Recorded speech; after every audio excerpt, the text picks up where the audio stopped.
오늘의 말씀은 사무엘상 18장 6절에서 16절의 말씀입니다. 무리가 돌아올 때 곧 다윗이 블레셋 사람을 죽이고 돌아올 때에 여인들이 이스라엘 모든 성에서 나와서 노래하며 춤추며 소고와 경제를 가지고 왕 사울을 환영하는데 여인들이 뛰놀며 창하여 가로되 사울의 죽인 자는 천천히요 다윗은 만만히로다 한지라. 사울이 이 말에 불쾌하여 심히 노하여 가로되 다윗에게는 만만을 돌리고 내게는 천천만 돌리니 그에 더 얻을 것이 나라밖에 무엇이냐 하고 그날후로 사울이 다윗을 주목하였더라. 그 이튿날 하나님의 부리신 악신이 사울에게 힘있게 내림에 그가 집 가운데서 야로하는 고로 다윗이 평일과 같이 손으로 수금을 탔는데 때에 사울의 손에 창이 있는지라.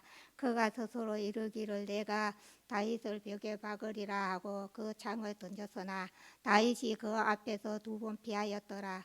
여호와께서 사울을 떠나 다윗과 함께 계심으로 사울이 그를 두려워한지라. 그러므로 사울이 그로 자기를 떠나게 하고 천부장을 삼음에 그가 백성 앞에 출입하며 그 모든 일을 지혜롭게 행하니라. 여호와께서 그와 함께 계시니라. 사울이 다윗의 크게 지혜롭게 행함을 보고 그를 두려워하였으나 온 이스라엘과 유다는 다윗을 사랑하였으니 그가 자기들 앞에 출입함을 인함이었더라. 아멘. 우리 옆에 있는 성도님들과 한번 인사 나누기를 원합니다. 주님의 이름으로 사랑합니다. 네, 사랑합니다. 또 축복합니다. 이렇게 수요 예배 오신 여러분들 진심으로 축복합니다. 오늘 이 마리아 루디아 사랑방 헌신 예배로 드리고 있습니다. 우리 사랑하는 여성분들께 이 귀한 말씀을 함께 나누며 함께 도전하고 또 권면 드리고 싶습니다. 오늘 본문이 사무엘서입니다. 사무엘서를 읽을 때에 사무엘서를 읽는 렌즈가 있습니다. 이 렌즈를 통해 사무엘서를 해석하고 보게 되는 것이죠. 그것이 무엇이냐면 바로 사무엘서 2장에 나오는 한나의 노래입니다. 한나가 하나님께 서원해서 아들을 낳고 난 후에 2장에 보면 한나가 노래를 부르기 시작하죠. 근데 이 한나의 노래가 바로 사무엘서 전체를 꿰뚫고 해석하는 그 해석의 열쇠가 되는 그런 아주 중요한 노래입니다. 그 부분의 한 부분을 7절과 8절의 말씀을 보면 한나가 이렇게 노래했습니다. 여호와는 가난하게도 하시고 부하게도 하시며 낮추기도 하시고 높이기도 하시는도다. 가난한 자를 진토에서 일으키시며 빈궁한 자를 거름더미에서 올리사 귀족들과 함께 앉게 하시며 영광의 자리를 차지하게 하시는도다. 땅의 기둥들은 여호와의 것이라. 여호와께서 세계를 그것들 위에 세우셨도다. 아멘. 여러분, 이것이 한나의 고백입니다. 바로 이 고백을 통해 우리의 인생을 주관하시는 분은 바로 하나님이십니다 라는 고백을 하고 있는 것이죠. 한나의 노래는 아까 말씀드렸던 것처럼 사무엘서 전체를 해석할 수 있는 렌즈와 같습니다. 그래서 이 렌즈로 사무엘서를 보게 되어지면 이 사무엘서 전체를 우리가 이렇게 해석하게 되는 것이죠. 하나님은 과연 어떤 자를 낮추시고 또한 하나님은 과연 어떤 자를 높여주시는가? 하나님은 어떤 자에게서 떠나가시고 하나님은 어떤 자와 함께 하시는가? 바로 이 한나의 노래의 렌즈를 가지고 오늘 우리가 이 본문을 함께 살펴보기를 소망합니다. 이 사무엘서를 보게 되어지면요, 이게 많은 인생의 그래프들이 존재하게 됩니다. 어떤 인생은 그래프가 점점 내려가기도 하고 어떤 인생은 그래프가 점점 올라가기도 해요. 크게 네 사람을 우리가 생각해 볼 수가 있는데 첫 번째 사람은 엘리 제사장입니다. 우리가 잘 알듯이 이 엘리 제사장은 말 그대로 제사장이고 여호와의 전 문설주 곁 의자에 앉아 있었던 지도자였어요. 그랬던 그가 어떻게 됩니까? 그 두 아들이 하나님 앞에 범죄하고 아버지는 그것을 방조하며 다그치지 못하고 또 언약궤를 빼앗기면서 두 아들은 전쟁에서 죽게 되어지고 그리고 엘리는 어떻게 됩니까? 언약궤가 빼앗겼다는 소식을 듣자마자 뒤로 넘어져서 목이 부러져서 죽게 되어지는 아주 비참한 인생을 맞이하게 되는 거죠. 제사장이에요. 지도자예요. 근데 그의 인생이 어떻게 됩니까? 굉장히 비참한 인생 결말을 맞이하게 되는 거죠. 하지만 반면에 이 엘리 밑에서 자랐던 아주 작은 아이, 누구죠? 사무엘이라고 하는 이 아이는요, 비록 보잘것없는 가정에서 태어난 것처럼 보이지만 하나님이 그에게 이상을 보여주세요.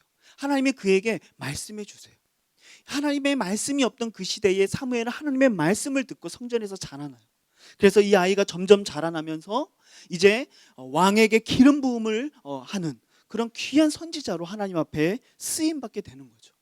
바로 이 엘리와 사무엘의 인생의 그래프가 교차되는 것을 우리가 보게 되는 거예요. 왜 그들의 인생의 그래프가 교차되는가? 엘리는 하나님 앞에 범죄했기 때문이고 사무엘은 하나님 앞에 신실하게 믿음으로 살았기 때문이라는 것을 이 한나의 렌즈를 통해 우리가 보게 되는 거예요. 오늘 우리는 또한 이 사무엘서를 전체를 아우르는 두 사람을 또한 살펴보게 될 거예요. 누구죠? 사울과 다윗이에요. 사울의 그래프는 왕으로 시작돼서 아주 높이 시작됐지만 그의 인생은 점점 내리막길을 걸어가게 돼요. 하지만 반면에 다윗의 인생의 그래프는 점점 올라가게 되는 거예요. 하나님이 사울은 낮추시고 하나님이 다윗은 높여주시는 거예요. 이들의 삶을 들여다보면 먼저 된 자가 나중되고 나중된 자가 먼저 된다라고 말씀하셨던 그 예수님의 말씀이 떠오르게 됩니다. 그러면 오늘 말씀을 통해서 과연 하나님은 어떤 인생을 높여주시는가? 그리고 하나님은 어떤 인생을 낮추시는가? 바로 오늘 이 사울과 다윗의 인생을 돌아보면서 우리가 귀한 깨달음을 얻는 시간이 되기를 주님의 이름으로 축복합니다. 여러분, 에베소서 우리가 강해를 우리 담임 목사님 통해서 계속 듣고 있습니다. 근데 이 4장에 이런 말씀이 있었어요. 분을 내어도 죄를 짓지 말며 해가 지도록 분을 품지 말고 마귀에게 틈을 주지 말라. 성경은 마귀에게 틈을 주지 말라고 이야기하는데, 여러분, 마귀가 공격하기 가장 좋은 틈이 어디에서 생길까요? 바로 이 말씀처럼 분을 낼 때, 화를 낼 때 거기에서 틈이 생기는 것이죠. 그런데 오늘 본문 8절을 보니까 사울이요, 굉장히 불쾌해하면서 심히 노하면서 화를 내고 있는 모습을 이 말씀에서 우리가 보게 됩니다. 틈이 생긴 거죠. 여러분, 사울이 왜 이토록 지금 불쾌하고 심히 노하고 있을까요? 그 이유는요, 다윗을 향한 질투심 때문이었어요. 우리가 잘 알듯이 이 다윗이 골리앗을 무찌르고 블레셋과의 전쟁에서 승리를 이룬 다음에 이제 개선하게 되죠. 근데 그때 이 개선하고 돌아오는 이 이스라엘 군대와 사울 왕을 맞이하는 많은 여인들이 막 이제 노래를 부르는데 그 노래의 가사가 문제였습니다. 뭐라고 노래를 했습니까? 사울이 죽인 자는 천천히요, 다윗은 만만히로다. 이런 노래를 부른 거예요. 여러분, 이 노래를 들은 사울의 마음속에 다윗을 향한 아주 강한 질투와 이 불쾌감이 샘솟기 시작합니다. 그래서 심히 노하게 되는 것이죠. 여러분, 마귀에게 지금 틈을 준 거예요. 사울이 마귀에게 틈을 준 거예요.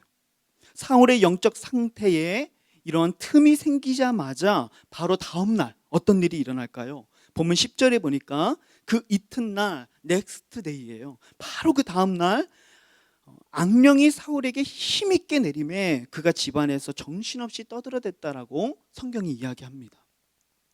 마귀의 역사가 사울 가운데 나타나기 시작한 거예요. 여러분, 이것은요, 사울에게 어떤 접신이 이루어졌다는 개념이 아니에요.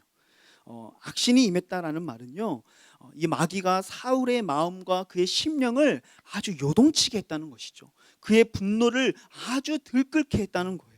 그리고 그 분노를 절제하지 못하도록 그의 마음을 경록해 하고 아주 불일듯 일어나게 했다는 것을 이야기하고 있는 거예요.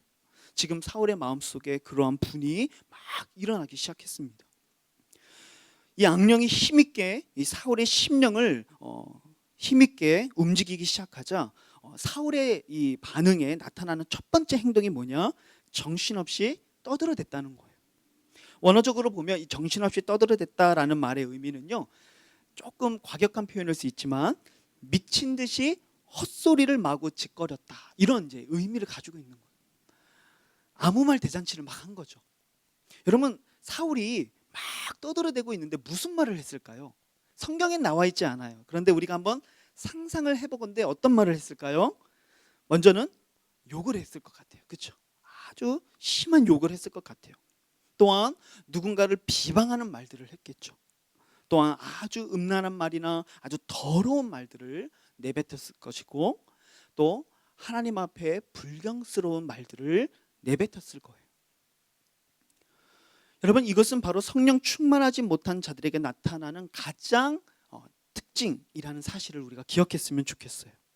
우리의 심령이 메마르고 우리가 마귀에게 미혹될 때 가장 먼저 나타나는 반응이 있다면 그것은요, 우리의 입술 가운데 비판과 정죄와 불평과 원망의 말들이 나오기 시작한다는 거예요. 여러분, 우리의 말은요, 우리의 영적 상태를 나타내는 바로미터라고 해도 무방합니다. 우리가 하나님의 사랑과 그 하나님이 주시는 지혜 없이 그냥 아무 말이나 그 말들을 내뱉기 시작할 때 모든 부정적인 말과 모든 비판적인 말들이 우리 가운데 나오기 시작하는 거죠. 그리고 이러한 말들은 오늘 본문의 표현을 빌리면 정신없이 떠들어대는 말이라는 거예요. 헛소리죠. 여러분, 이 시간에 우리의 언어 생활을 한번 점검해 보았으면 좋겠습니다. 우리가 심하게 욕을 한다거나 그렇게 심하게 우리가 누군가를 비판하거나 비평하지는 않겠지만은 은연중에 우리의 입술 가운데 부정적인 말이나 또는 누군가를 비판하는 말들이, 또 원망하는 말들이, 그러한 푸념들이 우리의 입술 가운데 혹시 젖어 있지는 않는가, 우리의 한번 삶을 돌아보는 시간이 되었으면 좋겠습니다. 여러분, 이러한 말들을 통해 마귀가 틈을 가지고 우리에게 들어오게 되는 것이죠. 여러분, 이 작은 틈이 처음에는 별것 아닌 것처럼 보여요. 내가 한번 비방하는 거, 내가 한번 부정적인 말 한번 하는 거, 내가 나쁜 그런 욕 한번 하는 거, 그게 그렇게 우리의 삶에 큰 영향을 미칠 수 있을까 생각할지 모르겠지만, 여러분, 이 작은 틈이 반드시 우리의 영혼에 심각한 균열을 야기한다는 것을 꼭 기억하시기를 바랍니다. 여러분, 수십억 톤의 이 물을 담고 있는 댐을 한번 상상해 보세요. 엄청난 무게를 담고 있는 거예요. 근데 그 댐에 아주 작은 균열이 생겼다고 생각해 보십시오. 어떻게 될까요? 작은 균열이지만 반드시 결국에는 그 댐 전체를 무너뜨리는 원인이 된다는 것이죠. 이 자리에 계신 우리 사랑하는 성도 여러분, 그리고 우리 마리아 루디아, 우리 사랑하는 사랑방 회원 여러분, 우리는 하나님께 속한 자들임을 기억하시길 바랍니다. 하나님께 붙들린 사람들임을 기억하시길 바랍니다. 그래서 우리는요, 하늘의 언어로, 사랑의 언어로, 격려와 위로의 언어로 우리는 말해야 합니다. 그래서 우리가 이 마귀에게 틈을 주어서는 안 되는 것이죠. 사랑하는 우리 성도님들이 오늘 이 하늘의 언어를 사용하면서 여러분들의 가정을, 여러분들의 공동체를 섬기고 일으키는 그런 축복의 통로가 되시기를 주님의 이름으로 축복합니다. 이 악령이 역사하자 이 사울에게 나타난 두 번째 또 한 가지 행동이 있는데, 그것은 뭐냐면 굉장히 폭력적인 거예요. 본문 11절을 보니까 그가 스스로 이르기를 내가 다윗을 벽에 박으리라 하고 사울이 그 창을 던졌으나 다윗이 그의 앞에서 두 번 피하였더라. 여러분, 사울이요 다윗을 어떻게 한다고요? 벽에 박으리라. 굉장히 무서운 표현이죠. 내가 죽이겠다라고 하는 것도 아니에요. 벽에 박겠다, 이런 표현을 쓰고 있어요. 여러분, 사울이요 이 다윗을 벽에 박기 위해서 창을 던지는데 몇 번 던집니까? 두 번 던져요. 왜요? 첫 번째 창이 어떻게 됐어요? 빗 맞았기 때문에, 맞지 않았기 때문에 두 번이나 던지는 거예요. 여러분, 사울이 두 번이나 창을 던졌다는 것은요, 다윗을 제거하기 위한 이 사울의 집요함을 보여주는 거예요.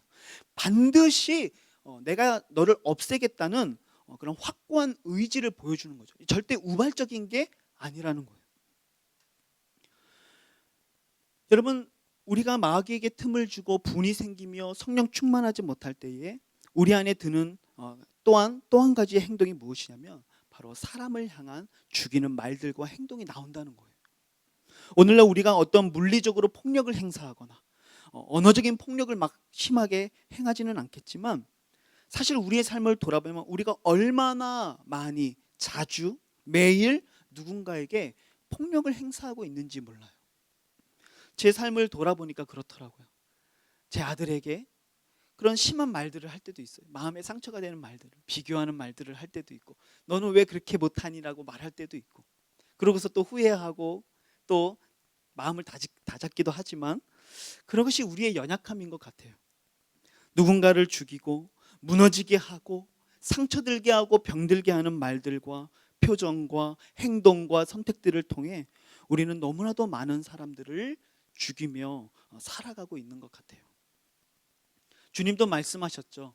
살인하지 말라 하였느냐? 형제를 미워하는 자마다 이미 뭐한 자다? 살인한 자다. 여러분, 우리가 얼마나 많은 자들을 죽이며 살아가고 있는지 몰라요. 왜요? 우리에게 마귀에게 틈을 주었기 때문인 것이죠. 저는 오늘 이 자리에 계신 우리 사랑하는 성도님들이 마귀에게 틈을 주지 않는 귀한 믿음으로 살아가시기를 축복합니다. 미혹당하지 않기를 소망합니다. 마귀는 우리로 하여금요, 가치 없는 말들을 떠들어대도록 해요. 부정적이고 비판적인 말들을 늘어놓게 하고, 더 나아가 그러한 말과 행동들을 통해 옆에 있는 형제와 자매와 가족들을 죽게 만든다는 것을 여러분 꼭 기억하시기를 부탁드립니다. 여러분, 사울이 하나님께 버림받는 이유가 무엇입니까? 바로 이러한 모습 때문이라는 거예요. 오늘 이 사무엘서를 우리가 묵상하면서 왜 사울의 인생이 이 하강 곡선을 그리고 있는가? 바로 그가 하나님 앞에서 마귀에게 틈을 주고 더러운 말과 형제와 자매를 죽이는 이러한 신앙의 모습을 가지고 그가 하나님 앞에 버림받았다라는 것을 우리가 아마 꼭 마음에 새기는 귀한 시간이 되기를 소망합니다. 그럼 반대로 우리의 다윗의 삶을 한번 살펴볼까요? 하나님이 다윗의 인생은 계속해서 높여주시는 인생을 살게 하세요. 그와 함께 하시는 것이죠. 오늘 본문에 보니까 이 악령이 사울에게 힘있게 내려서 그가 막 정신없이 떠들어대기 시작하자 다윗이 무엇을 합니까? 사울의 곁에서 수금을 타기 시작하는 거예요. 여러분, 다윗이 사울 앞에서 수금을 탔던 것은요, 이번이 처음만은 아니었어요. 이 앞에 사무엘상 16장 23절을 보니까 하나님께서 부리시는 악령이 사울에게 이를 때에 다윗이 수금을 들고 와서 손으로 탄즉 사울이 상쾌하여 낫고 악령이 그에게서 떠나더라, 이렇게 얘기하죠. 여러분, 이때까지만 해도요, 다윗이 사울 앞에서 사울이 이 악령이 힘있게 역사하기 시작할 때마다 수금을 탔어요. 그리고 그 수금을 아름답게 타고 그 수금의 소리를 듣게 되어지면 사울의 마음이 상쾌해지고 악령이 떠나가게 되어지는 일들이 있었던 거죠. 그리고 오늘 본문에서도 사울에게 악령이 힘있게 내리기 시작하자 다윗은 다시 수금을 타기 시작했어요. 근데 여기 본문에 보니까 10절에 보니까요, 이렇게 얘기합니다. 다윗이 평일과 같이 손으로 수금을 탔다. 여기서 주목하고 싶은 단어는 뭐예요? 평일과 같이 했다는 거예요. 늘 그렇게 했다는 거예요. 사울에게 악령이 내릴 때마다, 사울의 마음이 어지러울 때마다 다윗은 항상 그 옆에서 무엇을 한 거예요? 수금을 탄 거예요. 왜요? 그의 마음을 상쾌하게 하고 그의 정신을 맑게 하려고, 그를 돕기 위해서, 그의 영혼을 회복시키며 그를 세우기 위해서 다윗은 그렇게 옆에서 사울 왕을 섬겼던 것이죠. 여러분, 그래서 다윗은 영혼을 살리는 일들을 했던 거예요. 사울은 다윗을 죽이려고 했지만 다윗은요, 사울을 살리고자 했던 사람이라는 사실이죠. 오늘 이 본문에서 참 흥미로운 점이 있는데요, 이 본문을 쭉 살펴보면요, 이 사울과 그리고 백성들의 감정이 굉장히 생생하게 묘사가 돼요. 사울의 감정은 어땠습니까? 불쾌했고요, 심히 노했어요. 또 하나님이 역사하시는 다윗을 보자 막 두려운 마음도 들기 시작했어요. 또한 백성들은 어땠습니까? 우리들 앞에 출입하는 다윗을 보고 하나님이 함께 하시고 모든 일들을 지혜롭게 행하는 다윗을 보면서 그를 사랑하기 시작했어요. 그런데 참 놀라운 것은요, 이 본문 속에 다윗의 감정은 어디에도 기록되어 있지 않아요. 감정이 다윗이 어떤 마음이었는지, 어떤 마음으로 그것을 했는지, 그가 울고 있었는지 웃었는지, 그가 기쁨으로 했는지 억지로 했는지, 아무런 감정이 기록되어 있지 않아요. 근데 여기서 한 가지 확신할 수 있는 것은요, 다윗은 자신의 감정과는 상관없이 묵묵하게 자기의 자리에서 왕을 섬기는 일들을 평소와 같이 매일매일 감당했다는 거예요. 심지어 사울 왕이 자기에게 창을 던져도 그것을 2번이나 피하면서 다윗은 그것을 감당했다는 거예요.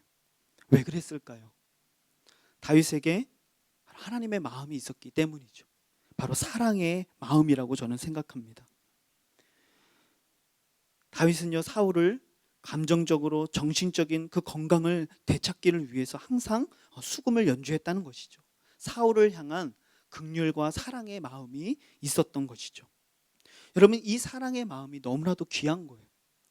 우리가 사랑이라고 말하면 주로 어떤 마음이 듭니까? 연애할 때 들끓었던 그 사랑, 불타는 사랑, 이런 이제 사랑들이 주로 떠오르죠. 물론 그러한 사랑도 굉장히 매력적이에요. 하지만 그보다 아름다운 사랑은요, 끝까지 인내하고 자신을 내어주고 자신의 유익을 구하지 않는 사랑. 여러분, 이러한 사랑이 진짜 아름다운 사랑이죠. 부모가 자녀에게 보여주는 사랑. 여러분, 이러한 사랑이 정말 이 세상에서 아름다운 사랑이죠. 저는 사울을 섬기는 다윗의 마음에서 바로 이 사랑을 보게 되는 것 같아요. 여러분, 다윗이 그 악령이 임하는 사울, 그리고 아무 말이나 막 떠들어대고 있는 그 사울의 옆에서 수금을 탄다는 것이 단지 즐겁고 행복한 일이기만 했을까요? 결코 그렇지 않았을 거라고 생각해요.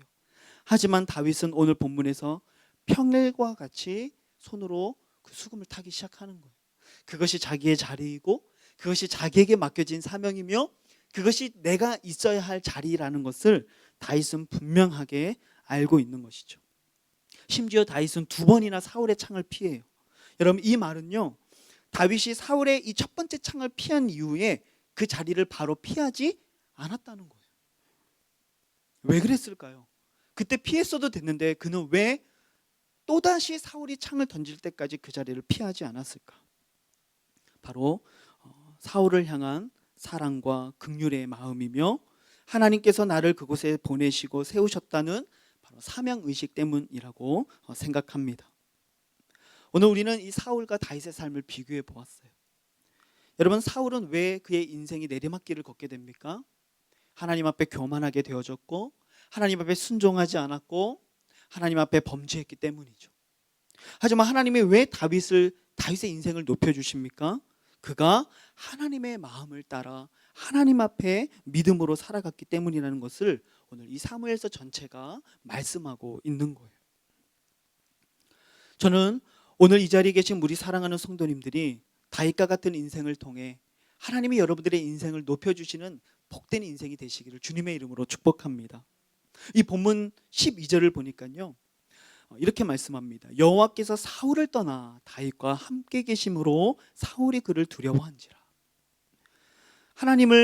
하나님은요, 정신없이 떠들어대고 헛소리를 짓거리는, 그리고 다윗에게 단창을 던지는, 영혼을 죽이려고 하는 이 사울을 어떻게 했다고요? 떠나셨어요. 그에게 떠났다는 것이죠. 하나님이 더 이상 그의 삶에 역사하시지 않는다는 거예요.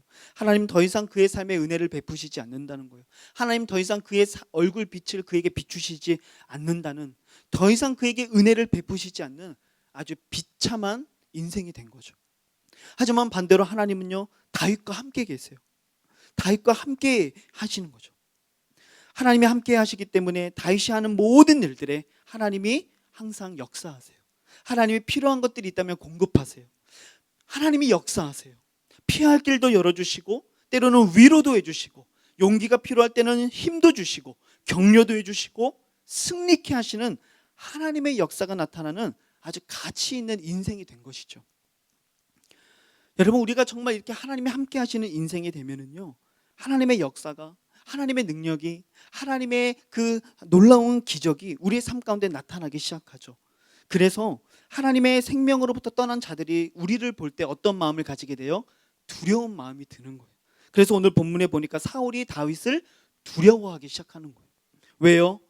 내가 어떠한 방법을 동원해서라도 그를 죽이려 하고 다윗을 천부장으로 보내서 자기를 떠나 천부장으로 세워서 그가 어쩌면 전쟁터에서 죽지 않을까 생각했지만 다윗은 모든 하는 일들마다 하나님께서 승리케 하시고 지혜롭게 행하게 하시고 도리어 백성에게 사랑을 받게 하시는 이러한 모습을 보면서 여러분, 사울이 다윗을 두려워하기 시작하는 것이죠. 왜요? 하나님이 다윗의 인생을 높이고 계신다는 것을 목도하기 때문이에요.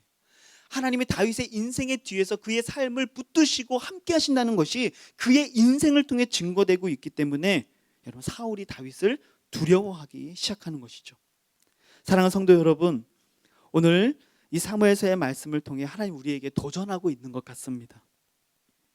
허황되고 가치 없는 말들로 우리 형제의 자매를 죽이는 자가 되지 말고, 하나님 앞에 마귀에게 틈을 주는 자가 되지 말고, 도리어 2번이나 단창을 피하면서까지도 하나님이 부르신 그 자리에서 수금을 타며 영혼을 섬기며 영혼을 살리기 위해 고분분투하는 여러분, 이 다윗의 삶이 바로 우리들의 삶이 되기를 오늘 주님은 우리에게 도전하고 있는 것이죠. 우리 사랑하는 옆에 있는 형제와 자매들을 한번 돌아보실까요? 여러분, 우리가 섬겨야 될 귀한 지체들입니다. 귀한 영혼들이죠. 우리 주변에는 고통받고 너무나도 힘들어하는 영혼들이 얼마나 많은지 모릅니다. 마리아, 루디아 이 사랑방 안에도 그러한 분들이 분명히 있을 거라 생각합니다. 때로는 이 모임에 잘 끼지 못하는 분들이 있을 수도 있고, 친하지 않은 분들이 있을 수도 있겠죠. 그래서 교회에 와도 외로움을 느끼고 하나됨을 느끼지 못하는 분들이 있을 수도 있습니다. 근데 하나님이 왜 우리를 이 자리에 부르셨나요? 바로 그것은요, 다윗과 같이 수금을 타며 사울의 마음을 상쾌하게 하고 그로 하여금 악령이 떠나가도록 그의 영혼을 도왔던 것처럼, 하나님은 우리를 통해 한 영혼 한 영혼을 회복시키시고 돌보게 하시고 그들을 일으키시고 세우시기를 원하시는 사명을 여러분, 우리들에게 주셨다는 것입니다. 여러분, 우리가 이 사명을 감당하며 때로는 힘들고 어렵지만, 때로는 우리도 누군가로부터 날아오는 그 단창을 피해야 할 때도 분명 있겠지만은, 그러나 우리의 삶의 그 자리에서 하나님이 주시는 그 사명을 잘 감당하며 나아갈 때 하나님은 반드시 여러분들의 인생을 아름답게 세우시고 높여주시며 부하게 하시며 영광스러운 자리에 앉도록 하나님이 여러분들의 삶을 인도해 주시리라 믿어 확신합니다. 여러분, 오늘 이 말씀 앞에 결단하시고 정말 하나님, 내 삶을 가치 있게 만들어 주십시오. 하나님의 사명을 감당하며 영혼을 살리고 세우는 일들에 하나님, 내가 헌신하겠습니다. 그래서 다윗과 같이 하나님, 나를 일으켜 주시옵소서. 여러분, 이렇게 기도하시는 복된 이 시간 되시기를 주님의 이름으로 축복합니다. 우리 이 시간에 말씀을 생각하며 우리 같이 한번 기도하기를 소망합니다. 먼저 말씀을 생각하며 기도할 때에 하나님, 정말 우리가 늘 깨어있지 못해서 때로는 사울과 같이 허황된 말들, 부정적인 말들, 하나님 앞에 꺼내서는 안 됐던 더러운 말들로 우리의 마음과 입술을 더럽히며, 이러한 말들로 공동체를 어지럽히고 영혼을 실족하게 하고 죽이며 정말 하나님의 나라를 이루지 못했던 연약함들이 우리 모두에게 있는 줄 압니다. 이 시간 하나님 앞에 회개하십시다. 하나님, 나의 연약함을 용서해 주십시오. 마귀에게 틈을 주지 않도록 나의 심령을 강하게 하여 주십시오. 도리어 나의 삶을 변화시켜 오늘 다윗과 같이 비록 단창을 2번이나 피해야 하지만, 더 나아가 계속해서 사울은 나를 죽이려 하지만 그를 위해 수금을 타는 그 다윗의 마음이 오늘 나의 마음이 되게 하여 주시옵소서. 그래서 우리 사랑하는 사랑방 회원들을 내가 섬기고, 우리 사랑하는 실로암 공동체의 영혼들을 내가 섬기며 우리의 가족들을 섬기고 옆에 있는 이웃과 우리 사회를 섬겨나갈 수 있는 이 시대의 다윗이 바로 내가 되어질 수 있도록 하나님, 나의 심령을 붙들어 주십시오. 우리 주님 앞에 그렇게 결단하며 우리 잠시 기도하기를 소망합니다. 기도하시겠습니다. 하나님 아버지, 은혜와 사랑을